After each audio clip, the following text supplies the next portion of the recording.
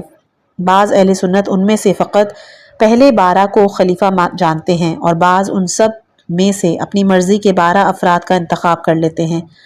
لیکن کچھ بھی کر لیا جائے، یہ حدیث اہل سنت کے عقائد کے ساتھ سازگار نہیں۔ ابن جوزی اس حیرت اور پریشانی کے بارے میں لکھتا ہے کہ میں نے اس روایت کے بارے میں بحث کو طول دیا اور گمانوں کی جستجو میں رہا، لیکن میں نے کسی ایسے کو نہیں دیکھا کہ جو اس روایت کے مقصود کو پا سکا ہو۔ ایسے ہی ابن بطال نے شرح صحیح بخاری میں، ابن حجر اسقلانی نے فتح الباری میں اور بدر الدین عینی نے عمدۃ القاری میں محلب سے نقل کیا ہے کہ کوئی شخص بھی ان 12 خلفاء کے تعین مصداق کے سلسلے میں قطعی کلام نہیں کر سکا۔ شرح صحیح بخاری، ابن بطال جلد نمبر 8 صفحہ 287، فتح الباری جلد نمبر 3 جلد نمبر 13 صفحہ نمبر 211، عمدۃ القاری جلد نمبر 24 اور صفحہ نمبر 281۔ تیسرا یہ ہے کہ ہر امام کی جانب سے بعد والے امام کی جانشینی کا اعلان۔ ہم نے اس سے پہلے توضیح پیش کی تھی کہ امام المسلمین کی شرائط میں سے ایک یہ ہے کہ وہ خطا اور لغزشوں سے معصوم ہو، اور یہی وجہ ہے کہ اگر ہم یہ ثابت کر دیتے ہیں کہ فلاں شخص امام المسلمین ہے تو اس کا مطلب یہ ہے کہ اس کا ہر قول حجت ہے اور اس کے قول کو دلیل کے طور پر استعمال کیا جا سکتا ہے۔ دوسری جانب ہم دیکھتے ہیں کہ ائمہ سے نقل ہونے والی اہم احادیث میں سے ایک حصہ ان احادیث پر مشتمل ہے جن میں انہوں نے اپنے بعد اپنے جانشین کے تعین کے حوالے سے کلام فرمایا ہے۔ مثلا امام حسین علیہ السلام سے روایت نقل ہوئی ہے جس میں آپ نے اپنے بعد امام سجاد علیہ السلام کو اپنا جانشین مقرر فرمایا، یا امام حسن عسکری علیہ السلام سے روایت موجود ہے کہ آپ نے اپنے جانشین کے طور پر امام مہدی علیہ السلام کو متعارف کروایا۔ البتہ یہ بات روشن ہے کہ ہر امام کے جانشین کے تعین کا معاملہ خدا کے ہاتھ میں ہے، اور ائمہ علیہ السلام فقط خدا کے حکم کے ابلاغ و تعارف جانشین کا فرض ادا کرتے ہیں۔ تیسرا ہے کرامات ائمہ علیہ السلام۔ جس طرح انبیاء اپنی نبوت کے اثبات کی خاطر استدلال کے علاوہ معجزات سے استفادہ کرتے تھے، ائمہ اہل بیت نے بھی اپنی حقانیت کو ثابت کرنے کے لیے استدلال کے ساتھ ساتھ کرامات۔ دوسرے لفظوں میں ائمہ علیہ السلام نے اپنے شیعوں کو یہ سکھایا کہ جب بھی کوئی شخص امامت کا دعویٰ کرے تو حقیقی امام کی شناخت کے لیے اس سے دلیل اور کرامت کا مطالبہ کرو۔ نمونے کے طور پر ایک دن ابو بصیر نے امام رضا علیہ السلام سے کہا کہ میری جان آپ پہ فدا، ہم کس صورت سے امام کو پہچانیں؟ امام علی رضا علیہ السلام نے فرمایا، پہلی نشانی یہ ہے کہ اس سے پہلے امام نے اسے عہدہ امامت پہ نصب کیا ہو، اسے لوگوں کے سامنے متعارف کروایا ہو، ویسے ہی جس طرح رسول اللہ صلی اللہ علیہ وآلہ وسلم نے علی علیہ السلام کو نصب کیا تھا۔ دوسری نشانی یہ ہے کہ امام سے سوال کرو تو وہ جواب دے گا، اور اگر خاموش ہو جاؤ گے تو تمہاری مافز ضمیر کو پڑھے گا اور وہ تمہیں مستقبل کی خبریں دے گا، اور وہ ہر زبان میں بات کر سکتا ہے۔ یہ وہ روش تھی کہ جو شیعوں کے درمیان ائمہ علیہ السلام کی پہچان کے ذریعے کے طور پر رائج تھی، اور تمام ائمہ علیہ السلام استدلال اور کرامات کے ذریعے سے اپنے مقام و منزلت کا اثبات کرتے تھے۔ ائمہ یہ کام اس حال میں انجام دیتے تھے کہ باقی مدعیان دروغ گو امامت ان افعال کو انجام دینے کی قوت نہیں رکھتے تھے، لہٰذا شیعہ بہت ہی آسانی سے اپنے ائمہ علیہ السلام کو پہچان لیتے تھے۔ یہ وہ طریقے ہیں کہ جن سے تمام مسلمانوں پر حجت تمام ہو جاتی ہے، اور اگر کوئی واقعاً امام برحق کی تلاش میں ہے تو وہ ان طریقوں کے ذریعے سے بآسانی جانشین پیغمبر صلی اللہ علیہ وآلہ وسلم کو پہچان سکتا ہے۔ 12 اماموں کی خصوصیات۔ یہ روایت ثابت کرتی ہے کہ بعد از رسول قیامت تک فقط 12 افراد کے جو سارے کے سارے قریش سے ہوں گے اور دین کی عزت و دوام انہی کے وجود سے وابستہ ہوگا، انہی تمام امت اسلامیہ پر امامت کریں گے، اور لوگوں کی مخالفت سے اس امر کو کوئی نقصان نہیں پہنچے گا۔ ساتھ ہی یہ روایت اور اس بات کو بھی ثابت کرتی ہے کہ ان 12 افراد میں سے کوئی ایک نہ ایک آج بھی امت اسلامیہ کے درمیان موجود ہے، اور وہ وہی ہے کہ جس کی امامت قبول کرنا لوگوں پہ لازم ہے۔ وقت کے ساتھ ان خصوصیات اور پہلی 3 صدیوں کے حکمرانوں کی تاریخ کا مطالعہ کرنے کے بعد جو خود کو جانشین رسول کہلواتے تھے، یہ بات ہاتھ آتی ہے کہ یہ خصوصیات فقط شیعوں کے 12 اماموں میں موجود ہیں، اور فقط وہی ہیں کہ جو ان روایات کا مصداق دکھا سکتے ہیں۔ سنی علماء نے بہت کوشش کی کہ وہ ان روایات کے صدر اسلام کے حکمرانوں پر منطبق کریں، لیکن اس معاملے میں ناکامی کا سامنا کرنے کے بعد انہوں نے اعتراف کیا کہ وہ اس کی درست معنی تلاش کرنے میں ناکام ہیں۔ ابن جوزی حنبلی اپنی سرتوڑ کوشش کے بعد کہتا ہے کہ میں نے اس حدیث کے بارے میں جستجو کی کہ وہ جہاں تک پرندہ فکر پرواز مار سکتا تھا اسے پرواز میں رکھا، تگو دو کی، اس کے بارے میں سوال و جواب کا سلسلہ قائم کیا، لیکن میں نے کسی ایک کو بھی نہ پایا کہ جو اس حدیث کے صحیح مقصود تک پہنچا ہو۔ بدر الدین عینی اور ابن بطال کہتے ہیں کہ مہلب کہتا ہے کہ میں آج تک کسی ایسے شخص سے نہیں ملا کہ جس نے اس حدیث کے صحیح معنی تک رسائی حاصل کی ہو۔ بعض دوسرے افراد نے بھی کوشش کی کہ وہ کسی طرح سے بھی ان 12 افراد کے نام مشخص کریں۔ انہوں نے اس ہدف تک پہنچنے کے لیے دوروشیں اپنائیں اور ایک ترتیبی اور دوسری گزینشی۔ جنہوں نے ترتیبی روش سے استفادہ کیا انہوں نے تو معاویہ، یزید، مروان، عبداللہ ابن مروان وغیرہ جیسے افراد کو بھی 12 خلفاء میں لے لیا۔ سیوطی جیسے افراد نے روش گزینشی سے استفادہ کرتے ہوئے یزید جیسے افراد کو اس فہرست سے خارج کر کے اولین دور کے خلفاء کو جنہیں وہ خود عادل سمجھتا تھا اس کا جز بنایا، لیکن کیونکہ وہ خلفائے اربعہ، خلفائے بنو امیہ اور بنو عباس میں سے 12 افراد کے نام انتخاب کرنے میں ناکام رہا، لہٰذا اس نے یہ کہہ کے دامن بچایا کہ وہ افراد بعد میں آئیں گے جن میں سے ایک مہدی ہوں گے، لیکن دوسرے کا نام نہیں بتا سکا کہ وہ کون ہوں گے۔ سیوطی کے نظریے پر نقد کے لیے یہی کافی ہے کہ وہ ان 12 افراد میں سے ایک شخص کا نام مشخص کرنے سے قاصر رہا، اور باقی جو دوسروں کو ترجیح دی ہے تو وہ بنا دلیل کے، بلکہ جن افراد کو اس نے شمار کیا ہے ان کی سیرت تو آپس میں ہی اختلاف رکھتی ہے، کیونکہ ان میں سے بہت سے افراد نہ تو عادل تھے نہ جانشین رسول بننے کی شائستگی رکھتے تھے۔ اس دیدگاہ کی نقد اور شیعہ نقطہ نظر کے اسباب میں متعدد دلائل موجود ہیں کہ ہم ان میں سے چند کی جانب اشارہ کرتے ہیں۔ پہلا ہے 12 کے عدد پر تاکید۔ رسول اللہ صلی اللہ علیہ وآلہ وسلم نے اس روایت میں تصریح فرمایا کہ آپ کے جانشینوں کی تعداد 12 ہوگی، نہ اس سے کم نہ اس سے زیادہ۔ یہاں تک آپ نے اس عدد پر تاکید کی غرض سے بنی اسرائیل کے نقبہ سے بھی تشبیہ دی تاکہ یہ حصار عدد بخوبی واضح ہو جائے۔ تمام مذاہب اسلامی میں فقط شیعہ اثنا عشری ہی ہیں کہ جو دقیق طور پر ان 12 افراد کو مشخص کر سکتے ہیں۔ دوسرا، امامت تا قیامت۔ یہ 12 افراد تمام ملت اسلامیہ پر خلیفہ ہوں گے اور اس کی خلافت کسی زمان یا مکان سے خاص نہیں۔ لفظ امت کا استعمال اس مطلب کو بخوبی واضح کرتا ہے کیونکہ رسول اللہ صلی اللہ علیہ وآلہ وسلم کے دور سے لے کر قیامت تک کے تمام مسلمان آپ کی امت محسوب ہوتے ہیں۔ دوسری طرف امت اسلامیہ پر قیامت تک بس 12 افراد ہی خلیفہ ہوں اور ہمیشہ ان میں سے ایک فرد ضرور باقی رہے گا تاکہ یہ منصب امامت و خلافت قائم رہ سکے اور اس منصب کے لیے عہدیدار میسر آ سکے۔ یہ دونوں خصوصیات فقط مذہب اہل بیت اور ائمہ اثنا عشر اہل بیت پر قابل تطبیق ہے، اور جن خلفاء کے نام اہل سنت لیتے ہیں ان سے کوئی سازگاری نہیں رکھتی، کیونکہ ان کی مورد نظر خلفاء کی حکومتیں زیادہ سے زیادہ دوسری ہجری کے آخر تک تمام ہو گئی تھیں، اور ان کا نہ قیامت تک تمام امت اسلامیہ پر استمراری حکومت کا دور کا بھی واسطہ نہیں۔ تیسرا ہے دین کی عزت ائمہ اثنا عشر کے ہاتھوں۔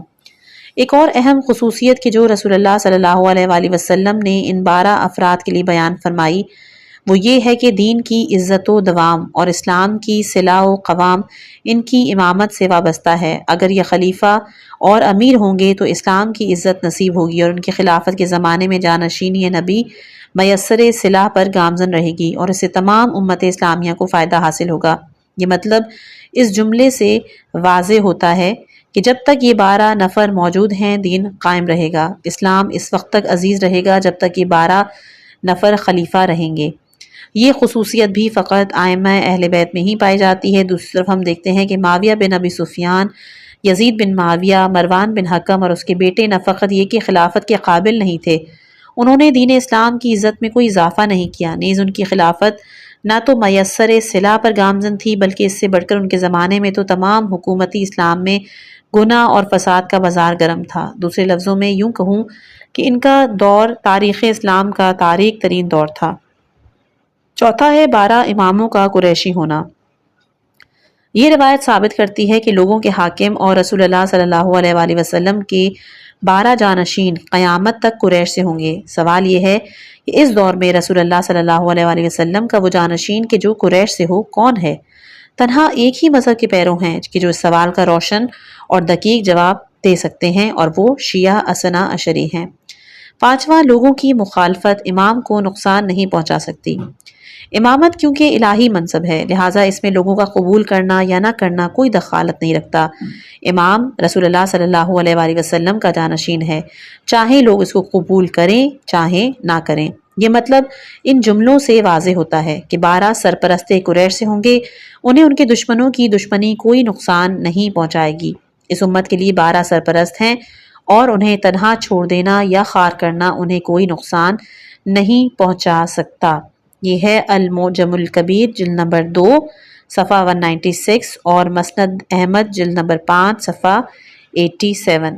اس جملے سے معلوم ہوتا ہے کہ امامت کے لیے لازم نہیں کہ ہمیشہ حاکمیت بھی اس کے ساتھ ہو، بلکہ ممکن ہے کہ لوگ ان کی ولایت و امامت کو قبول نہ کریں، انہیں تنہا چھوڑ دیں، بلکہ ان کے ساتھ دشمنی کا رویہ اپنائیں۔ گویا رسول اللہ صلی اللہ علیہ وآلہ وسلم جانتے تھے کہ امت اسلامیہ ان کے حقیقی خلفاء کے ساتھ کیا رویہ اپنائے گی، وہ ان سے دشمنی رکھیں گے، انہیں تنہا چھوڑ دیں گے۔ یہی وجہ ہے کہ آپ نے لوگوں کے گوشے زد فرمایا تاکہ لوگ رسول اللہ صلی اللہ علیہ وآلہ وسلم کے جعلی جانشین کہ جو حاکموں کی صورت میں قابض ہوں گے، ان کے ظاہری تسلط اور قدرت کو دیکھ کر کسی غلط فہمی کا شکار نہ ہو جائیں۔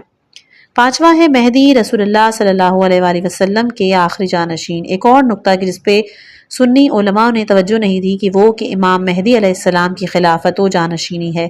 اس بات پر تمام علماء اسلام کا اتفاق ہے کہ وہ رسول خدا صلی اللہ علیہ وآلہ وسلم کے خلفاء میں سے ہیں۔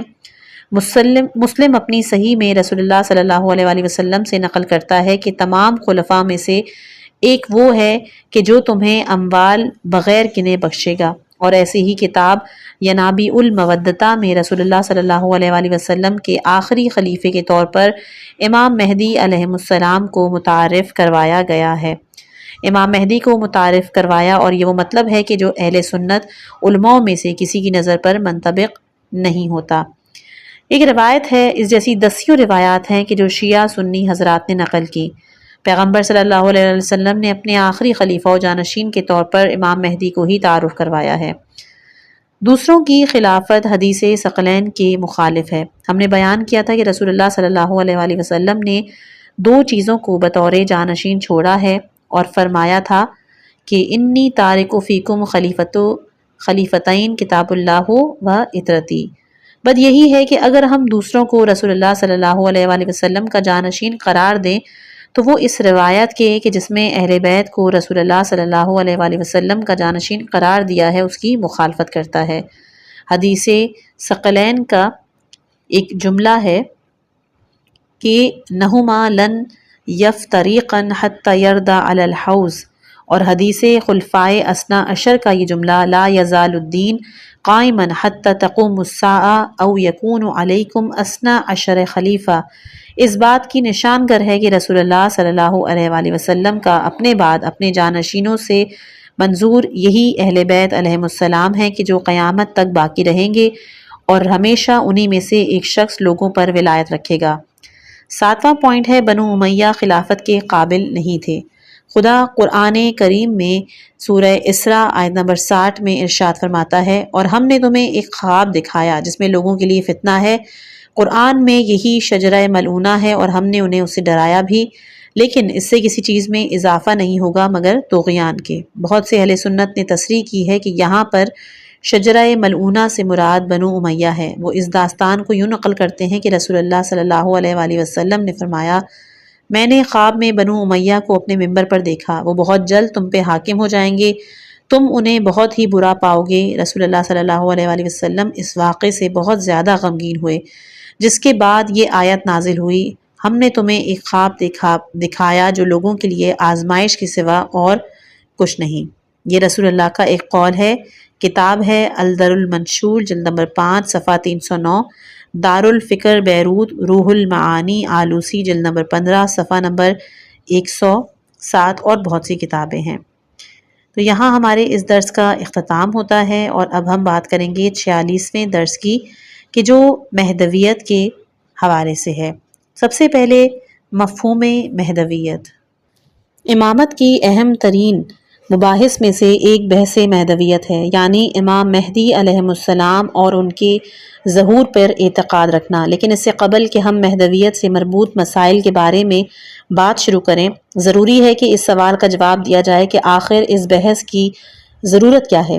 کیا مہدویت فقط ایک مفروضہ یعنی تھیوری ہے، یا ایک ایسی واقعیت ہے کہ جو آج کے معاشرے کی مشکلات کا حل پیش کر سکتا ہے؟ کیا بحث مہدویت پیش کرنے سے انسان کی زندگی پر کوئی اثر پڑ سکتا ہے یا نہیں؟ ہر چند کے ان تمام سوالوں کا جواب دینا ہمیں امام مہدی علیہ السلام سے مربوط مطالب کے سلسلے میں اور مصمم کر سکتا ہے، لیکن ہم اس حوالے سے رسول اللہ صلی اللہ علیہ وآلہ وسلم کی فقط ایک حدیث نقل کرنے پر اکتفا کرتے ہیں: من ماتا ولم یعرف امام زمانہ ماتا میتتا جاہلیہ، کہ جو کوئی بھی اپنے زمانے کے امام کی معرفت کے بغیر مرا وہ ایسا ہے جیسے جاہلیت کی موت مرا۔ کمال الدین و اتمام النعمہ، جلد نمبر 2، صفحہ نمبر 409 اور حاشیہ ہے 9۔ اس حدیث کی بنا پر اگر کوئی مسلمان ہونے کا دعویٰ کرتا ہے لیکن اپنے امام وقت کے احوال سے آگاہی نہیں رکھتا تو وہ مسلمان نہیں، اور اس کی موت بھی غیر مسلموں کی سی ہوگی۔ امام وقت کو جاننے، اس بارے میں تحقیق کرنے اور مربوط مسائل کے بارے میں آگاہی حاصل کرنے کے سلسلے میں تنہا یہی حدیث کافی ہے۔ اس کے علاوہ چونکہ ممکن ہے کہ بعض افراد اپنے ذاتی منافع اور فائدے کی غرض سے عقیدہ مہدویت سے سوء استفادہ کریں اور خود کو بیجا امام مہدی ظاہر کریں، لہٰذا ضروری ہے کہ دقیق مطالعے کے ساتھ ان مباحث کی تحقیق کرتے ہوئے حقائق مہدویت پر مسلط ہونے کے بعد ہر قسم کی انحرافی راہ کو بند کر دیا جائے۔ امام مہدی علیہ السلام کا زندگی نامہ۔ امام مہدی علیہ السلام شیعوں کے آخری امام اور رسول اللہ صلی اللہ علیہ وآلہ وسلم کے 12ویں جانشین ہیں کہ جو جمعے کی صبح 15 شعبان 255 ہجری اور 868 عیسوی کو شہر سامرہ میں اس دنیا میں تشریف لائے۔ آپ کا نام اور کنیت وہی ہے کہ جو رسول اللہ صلی اللہ علیہ وآلہ وسلم کی تھی۔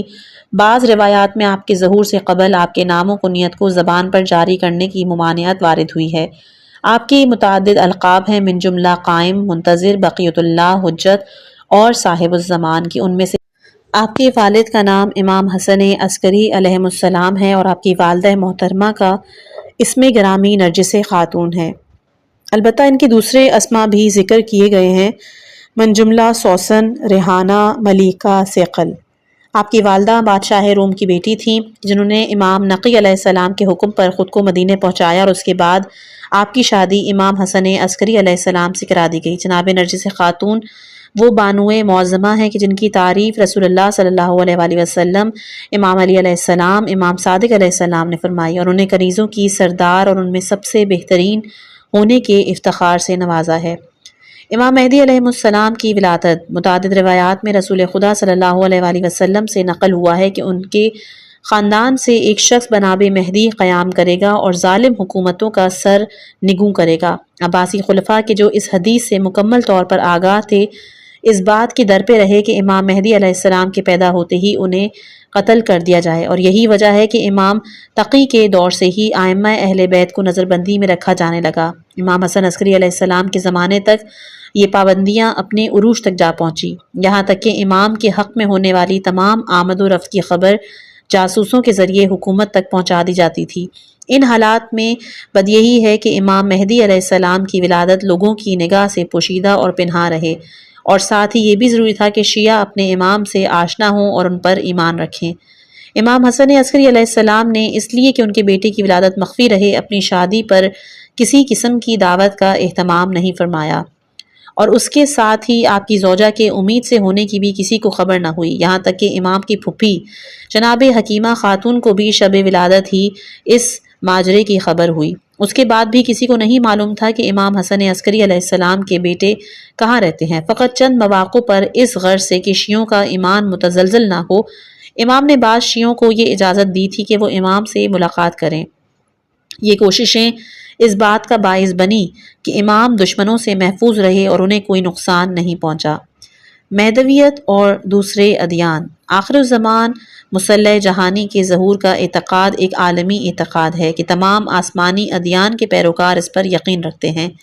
مقدس کتابیں جیسے زبور، توریت اور انجیل میں اس کے علاوہ ہندوؤں اور زرتشتیوں کی کتاب میں بھی ایک منجی کے ظہور کی بشارت دی گئی ہے۔ البتہ ہر مذہب اس منجی کو ایک الگ الگ نام سے پکارتا ہے، اس کے ظہور کے زمانے کے حوالے سے بھی ایک دوسرے سے اختلاف رکھتے ہیں، لیکن خود ظہور میں کسی کو کوئی اختلاف نہیں۔ مہدویت اور مذاہب اسلامی۔ تمام مذاہب اسلامی کے درمیان مہدویت کا مسئلہ یعنی خاندان رسول صلی اللہ علیہ وآلہ وسلم کے ایک ایسے شخص کے ظہور پر اعتقاد کا مسئلہ کہ جو زمین کو عدل و انصاف سے بھر دے گا، اس کے ظہور پر اعتقاد کا مسئلہ مشترکہ اور تمام مسلمانوں کے ہاں مورد قبول ہے۔ اہل سنت علماء نے مہدویت سے متعلق رسول اللہ صلی اللہ علیہ وآلہ وسلم سے احادیث نقل کرنے کے علاوہ پوری مستقل کتب بھی مہدویت کے بارے میں تالیف کی ہیں اور اس حوالے سے پیدا کیے جانے والے شبہات کا جواب بھی لکھا ہے۔ نمونے کے طور پر سنن ابن داؤد میں رسول اللہ صلی اللہ علیہ وآلہ وسلم سے نقل ہوا ہے، اس کا حوالہ ہے 4282 کہ اگر دنیا کی عمر کا ایک دن باقی بچے تو خدا اس ایک دن کو بھی اتنا طویل فرما دے گا کہ میرے اہل بیت میں سے ایک مرد قیام کرے کہ جو زمین کو عدل و انصاف سے اس طرح بھر دے گا جیسے وہ اس سے پہلے ظلم اور جور سے پر ہو چکی ہوگی۔ اس بنا پر مہدویت کوئی ایسا عقیدہ نہیں جو فقط شیعوں سے خاص ہو، بلکہ تمام مذاہب اسلامی حتیٰ دوسرے ادیان بھی اس پر اعتقاد رکھتے ہیں اور آخر الزمان میں ایک مصلح کے منتظر ہیں۔ دنیا کو ہے اس مہدی برحق کی ضرورت، دنیا کو ہے اس مہدی برحق کی ضرورت، وہ جس کی نگاہ زلزلہ عالم افکار۔ یہ علامہ اقبال کا شعر ہے۔ اگلا 47واں درس ہے غیبت امام زمانہ۔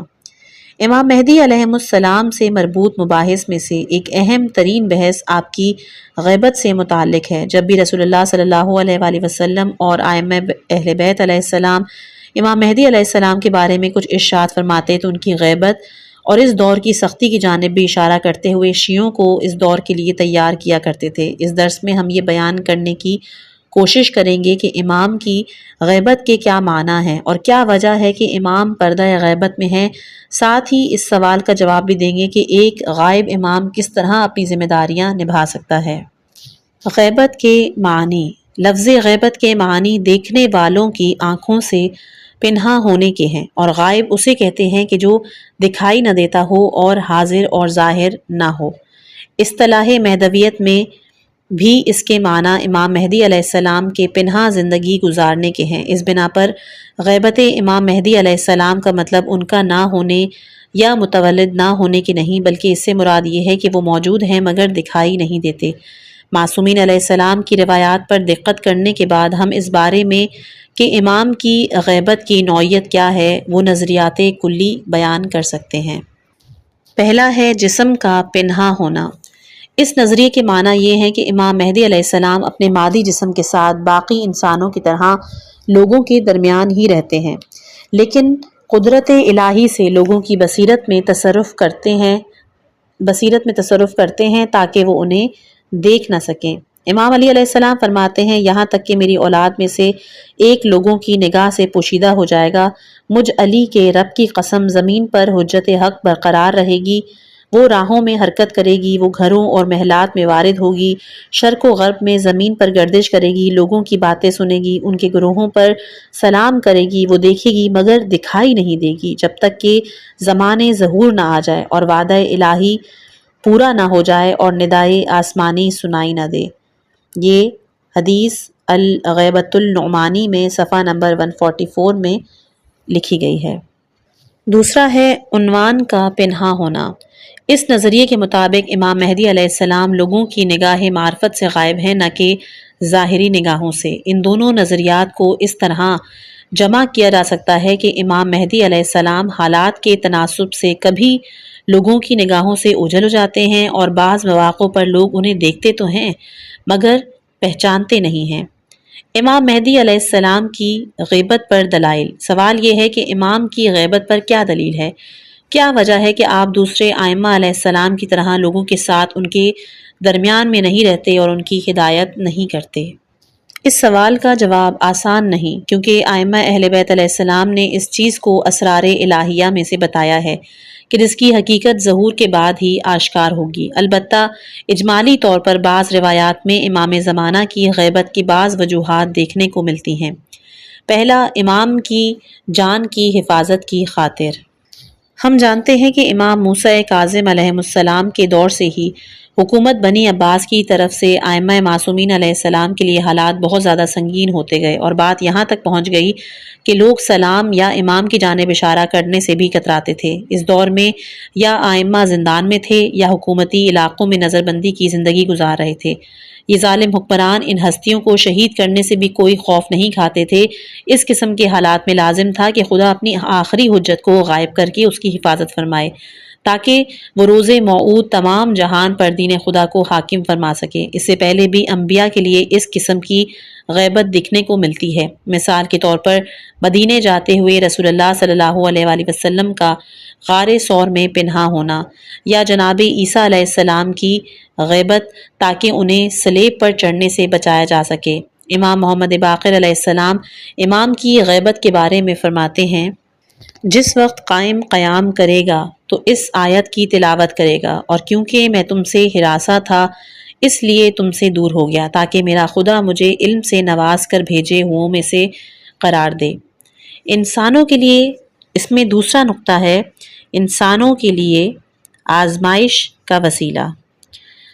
خدا کی سنتوں میں سے ایک انسان کی آزمائش اور اس کے نتیجے میں کامیاب افراد کو برگزیدہ کرنا ہے۔ امام کی غیبت اس چیز میں سے ہے کہ جس کے ذریعے سے انسانوں کو آزمائش میں مبتلا کیا جا سکتا ہے، لیکن کیونکہ یہ آزمائش بہت ہی دشوار اور طاقت فرسا ہے، لہٰذا فقط پختہ ایمان والے ہی اس میں سربلندی کے ساتھ سرخرو ہوتے ہیں۔ امام محمد باقر علیہ السلام نے فرمایا کہ نہیں ہمیں فرج نصیب نہیں ہوگا یہاں تک کہ تمہیں سخت مشکلات میں مبتلا کیا جائے، پھر مبتلا کیا جائے، پھر مبتلا کیا جائے، تاکہ خام اور غیر خالص افراد خالص سے جدا ہو جائیں اور فقط خالص افراد ہی باقی رہ جائیں۔ البتہ جو افراد اس آزمائش میں کامیاب ہو جائیں گے، بارگاہ خدا میں ان کا مقام بہت ہی بلند ہوگا۔ رسول اللہ صلی اللہ علیہ وآلہ وسلم ایسے افراد کی توصیف میں فرماتے ہیں، اے علی جان لو کہ ایمان کے لحاظ سے عجیب ترین اور یقین کے اعتبار سے عظیم ترین افراد وہ ہیں کہ جو آخر زمان میں ہوں گے۔ انہوں نے اپنے رسول کو نہیں دیکھا ہوگا، ان کا امام بھی غائب ہوگا، لیکن وہ پھر بھی سفید کاغذ پر لکھی سیاہ تحریر پر ایمان لے آئیں گے۔ اگلا ہے دوسروں کی بیعت سے خلاصی کی خاطر۔ بعض روایات میں اس حقیقت کی جانب اشارہ ہوا ہے کہ امام زمانہ علیہ السلام اپنی غیبت کی وجہ سے اپنے زمانے کے طاغوت کی بیعت سے امان میں ہیں۔ امام علی علیہ السلام فرماتے ہیں، بے شک قائم اہل بیت میں سے ہے، جب وہ قیام کرے گا تو کسی بھی شخص کی بیعت اس کے گردن پر نہیں ہوگی، اور یہی وجہ ہے کہ اس کی ولادت کو پنہاں رکھا جائے اور وہ خود بھی غیبت میں رہے گا۔ دوسرے الفاظ میں امام کا غائب ہونا اس بات کا باعث منع ہے کہ آپ ظالم حکمرانوں کی بیعت سے دور ہیں یا وقت مقررہ سے پہلے ان کے ساتھ جنگ میں مصروف ہوں۔ انسانوں کی تربیت کا وسیلہ۔ امام کی غیبت کی اصلی وجہ آپ کے ناصران کی قلت اور لوگوں کا اپنے امام کی نصرت کرنے میں سستی کا شکار ہونا ہے۔ آپ کی غیبت کی ایک علت ان افراد کی تربیت ہے کہ جنہوں نے اپنے امام سے کوئی فائدہ نہیں اٹھایا، ان کی نصرت کو نہ پہچانا اس بات کا باعث بنا کہ معاشرہ امام کے حضور کے فیض سے محروم ہو گیا۔ امام علی علیہ السلام اس بارے میں فرماتے ہیں، آگاہ ہو جاؤ زمین حجت الہی سے خالی نہیں رہتی، لیکن خدا انسانوں کے ظلم، ستم اور گناہوں کی وجہ سے انہیں حجت کے ظاہری وجود سے محروم کر دیتا ہے۔ امام محمد باقر علیہ السلام فرماتے ہیں کہ جب خدا اپنے بندوں پہ غضبناک ہوتا ہے تو ہم اہل بیت کو ان کے دسترس سے دور کر دیتا ہے۔ اس بنا پر امام مہدی علیہ السلام کی غیبت اہل زمین پر خدا کے غضب کی نشانگر ہے کہ انہوں نے ہدایت کے چراغوں کے ساتھ ناشائستہ اور ناروا سلوک کیا، لیکن جب لوگوں کی رفتار کی اصلاح ہو جائے گی تو امام زمانہ علیہ السلام ان کے درمیان واپس آ جائیں گے۔ غائب امام کا کیا فائدہ؟ ایک اور سوال کہ جو امام زمانہ کے بارے میں ہے کہ وہ امام کے جو لوگوں کے درمیان نہیں، ان کی نگاہوں سے پوشیدہ ہے، کس طرح اپنی ذمہ داریاں نبھا رہا ہے۔ دوسرے کام جیسے تعلیم، انسانوں کی تربیت، حکومت، واسطہ فیض ہونا وغیرہ، یہ جیسے امور کس طرح انجام دے رہا ہے۔ پہلا ہے عالم میں واسطہ تکوینی۔ امام کے وظائف کو دو حصوں میں تقسیم کیا جا سکتا ہے۔ پہلا حصہ ہدایت تکوینی اور واسطہ فیض ہونا جیسے وظائف پر مشتمل ہے کہ جن کی انجام دہی میں امام کے حاضر یا غائب ہونے سے کوئی بھی فرق نہیں پڑتا۔ ایسا ہو سکتا ہے کہ امام لوگوں کی نگاہوں سے اوجھل ہو لیکن اس کے ساتھ ہی ساتھ ہدایت تکوینی کا فرض بھی انجام دیتا رہے اور زمین و آسمان کے درمیان واسطہ فیض بھی رہے۔ سورج بادلوں کی اوٹ میں امام مہدی علیہ السلام نے غیبت کے پردے کے پیچھے سے اپنے وظائف کو انجام دہی کو سورج کے بادلوں کے پیچھے سے نور افشانی کرنے سے تشبیہ دی ہے۔ آپ فرماتے ہیں زمانہ غیبت میں میرے وجود سے بالکل ویسے ہی بہرہ مند ہو سکتے ہو جیسے بادلوں کے پیچھے سے سورج سے استفادہ کیا جاتا ہے، لیکن وظائف کا دوسرا حصہ ان امور پر مشتمل ہے کہ جو امام کے حضور کے ساتھ ہی انجام پذیر ہو سکتے ہیں۔ ان امور کی انجام دہی کے لیے امام نواب یا نمائندے کا انتخاب کرتا ہے تاکہ وہ اس کی جانب سے وظائف انجام دیں۔ شیعہ معاشرے پر حکومت، احکام فقہی کا استنباط، لوگوں کو ان کی تعلیم، لوگوں کی اخلاقی تربیت وغیرہ جیسے امور کی ذمہ داری امام کے نمائندوں پر عائد ہوتی ہے۔ ان نمائندوں کی شرائط اور ذمہ داریوں کے بارے میں ہم آگے چل کر ولایت فقیہ سے مربوط دروس میں بحث کریں گے۔ 48واں درس انتظار۔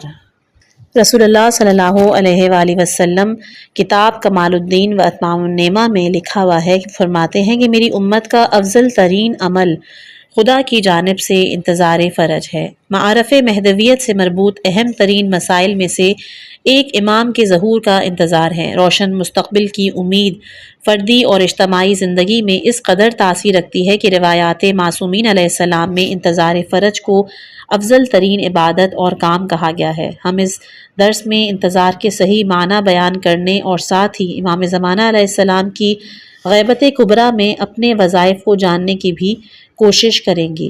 انتظار کے معنی لغت میں انتظار کے لفظ کے معنی چشم برا ہونے کے ہیں اور منتظر اسے کہا جاتا ہے کہ جو کسی کی راہ پر آنکھیں جمائے بیٹھا ہو، اس میزبان کی طرح کہ جو اپنے مہمان کے لیے چشم برا ہوتا ہے۔ لیکن اصطلاح میں انتظار فرج سے مراد آخری اور 12ویں امام کے ظہور کا منتظر ہونا، ان کی نصرت کے لیے آمادہ رہنا، آپ کی عالمی حکومت کو برپا کرنے کے لیے راہ ہموار کرنا۔ بنابراین انتظار کے معنی کاملاً روشن ہیں، البتہ طول تاریخ میں انتظار کے معنی اور تفاسیر بیان کی گئی ہیں جس میں سے دو کی جانب اشارہ کیا جائے گا۔ تخریبی انتظار۔ بعض لوگوں کا گمان ہے کیونکہ امام زمانہ علیہ السلام کا ظہور اس وقت ہوگا کہ جب زمین ظلم و جور سے بھر چکی ہوگی، اس بنا پر نظریہ انتظار اس چیز سے عبارت ہے کہ ہم دنیا کو ظلم و جور سے پر کرنے کی کوشش کریں یا کم از کم کسی بھی ظلم کا راستہ نہ روکیں۔ دوسرے لفظوں میں اس نظریے کے مطابق انتظار فرج اباہت گری اور ہاتھ پہ ہاتھ رکھ کر بیٹھ جانا ہے، اور ان کے مطابق حقیقی منتظر وہی ہے کہ جو تماش بین ہو اور دنیا کی اصلاح کے لیے کوئی قدم نہ کرے۔ معذرت، یہاں غلطی ہو گئی کہ کوئی اقدام نہ کرے۔ انتظار کا یہ مفہوم لینا یقیناً غلط اور تخریب کاری ہے، کیونکہ امام کی غیبت کی اہم ترین علت یہ ہے کہ لوگوں نے شائستہ طور پر اپنے امام کی نصرت نہیں کی، اور جب تک امام کے ظہور کا خود لوگوں کی جانب سے زمینہ فراہم نہ ہو جائے آپ ظہور نہیں فرمائیں گے۔ دوسرے لفظوں میں فقط وہی شخص خود کو امام کا یاور و ناصر جان سکتا ہے کہ جو شہامت، آگاہی اور صحیح رفتار کے ساتھ خود کو اور معاشرے کو امام کے ظہور کے لیے تیار کرے، بالکل ویسے ہی جیسے ایک میزبان اپنے مہمان کی پذیرائی کی خاطر تیاری کرتا ہے۔ دوسرا ہے تعمیری انتظار۔ پہلے معنی کے علاوہ ایک اور نظریہ بھی وجود رکھتا ہے کہ جو بزرگان دین کا تائید یافتہ بھی ہے۔ اس کے مطابق منتظر جس وضعیت میں زندگی گزار رہا ہے اس پر قانع اور راضی نہیں ہوتا اور بہتر مستقبل تک پہنچنے کے لیے کوشش اور جدوجہد کرتا رہتا ہے۔ ایسا شخص خود کو معاشرے اور اس کے مستقبل کے مقابل جواب دہ سمجھتا ہے اور جہاد، امر بالمعروف اور اس کے مانند دوسرے کاموں کے ذریعے قوانین اسلامی اور حق کی نصرت کے لیے اقدامات کرتا ہے۔ تعمیری انتظار کے ارکان۔ اس بنا پر تعمیری انتظار کے 3 رکن ہیں: موجودہ وضعیت پر قانع اور اس سے راضی نہ ہونا، دوسرا بہتر کل کی امید، اور تیسرا موجودہ وضعیت کو بدل کر مطلوبہ وضعیت تک پہنچنے کے لیے کوشش اور جدوجہد کرنا۔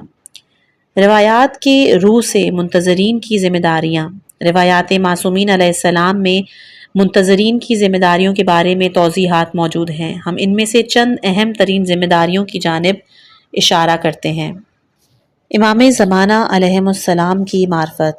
وظائف میں سے پہلا یہ کہ جس کی ہر زمانے میں بالخصوص غیبت امام زمانہ میں شیعوں کو تاکید اور سفارش کی گئی ہے، امام زمانہ علیہ السلام کی معرفت حاصل کرنا ہے۔ امام صادق علیہ السلام امام کی معرفت کا فائدہ بیان کرتے ہوئے ارشاد فرماتے ہیں کہ اپنے امام کی معرفت حاصل کرو کہ اگر اس کی معرفت حاصل کر لو گے تو اس امر ظہور میں دیر یا جلدی تمہیں کوئی نقصان نہیں پہنچائے گی۔ البتہ یہ بات تو روشن ہے کہ شناخت سے مراد امام زمانہ علیہ السلام کی بائیوگرافی یا ان کی حیات نامے کا جاننا نہیں، بلکہ لازم ہے کہ شیعہ امام زمانہ علیہ السلام کے سامنے اپنی ذمہ داریوں کو پہچانیں تاکہ انہیں انجام دے سکیں۔ دوسرا ہے پرہیزگاری اور تقوی کی رعایت۔ تقوی کی رعایت اور احکام الہی کی پابندی تمام ادوار میں لازم ہے۔ دور غیبت میں اس کی اہمیت اور بھی زیادہ ہو جاتی ہے کیونکہ اس زمانے میں منتظرین کا سختی کے ساتھ امتحان لیا جائے گا۔ امام کا لوگوں میں موجود نہ ہونا اس بات کا باعث بنے گا کہ بہت سے عوامل یکجا ہو کر انسان کو گمراہ کریں۔ ان مشکلات سے نمٹنے کی اکیلی راہ تقوی اور پرہیزگاری کی رعایت کرنا ہے۔ امام صادق علیہ السلام اس بارے میں فرماتے ہیں کہ جو کوئی بھی یہ چاہتا ہے کہ قائم کے ساتھیوں میں سے ہو، اس کے لیے پرہیزگار ہونا لازم ہے، اس حال میں کہ منتظر ہو۔ اخلاقی حسنات کی رعایت بھی ضروری ہے، پس اگر ایسا شخص دنیا سے چلا جائے اور اس کے مرنے کے بعد قائم قیام کرے تو اس کا اجر اس شخص کے مانند ہے کہ جس نے قائم کو درک کیا ہے۔ امام کے ظہور کے لیے دعا کرنا۔ جو کوئی بھی اپنے مولا کے آنے کا منتظر ہو اور وہ ہمیشہ خدا سے ان کی سلامتی اور تعجیل فرج کی دعا کرتا رہتا ہے، اس کے لیے دعا کرنے سے غافل نہیں ہوتا، بالخصوص وہ شخص جو جانتا ہے کہ امام مہدی علیہ السلام کے ظہور سے معاشرے کی ہدایت اور رشد کا زمینہ فراہم ہوگا۔ امام زمانہ علیہ السلام نے اپنی ایک توقیع مبارک میں شیعوں کو حکم فرمایا کہ تعجیل فرج کے لیے بہت زیادہ دعا کرو۔ البتہ یہ بات کسی سے پوشیدہ نہیں کہ امام کا اس سفارش سے مقصود فقط کلمات کی تکرار اور زبانی کلام نہیں، اگرچہ دعا کرتے رہنا بھی ہمیشہ ثواب کا حامل ہے، لیکن حقیقی منتظر وہ ہے کہ جو ان دعاؤں کے مفہوم پہ بھی توجہ رکھے اور اگر وہ خدا سے کسی چیز کو طلب کرے تو اس سے پہلے خود اس کی دریافت کرنے کے لیے آمادہ کر لے۔ اگلا ہے دائمی آمادگی۔ زمانہ غیبت میں ایک اہم ترین ذمہ داری دائمی اور سچی آمادگی ہے، ان معنی میں کہ ایک شیعہ اس طرح زندگی گزارے کہ جب بھی اس کے امام زمانہ علیہ السلام کا ظہور ہو وہ روحی اور جسمانی طور پر اس قابل ہو کہ امام کی نصرت کر سکے۔ فقط یہی ایک حالت کہ جس میں ایک شیعہ اپنے آپ کو منتظر امام مہدی علیہ السلام کہہ سکتا ہے۔ امام باقر علیہ السلام جو آیت ہے یا ایھا الذین آمنوا اصبروا او صابروا ورابطوا کی تفسیر میں ارشاد فرماتے ہیں کہ واجبات پر عمل کرنے، دشمنوں کے مقابلے میں صبر کرو، ایک دوسرے کی مدد کرو اور جس امام کے منتظر ہو اس کی مدد کرنے کے لیے اپنی آمادگی کی حفاظت کرو۔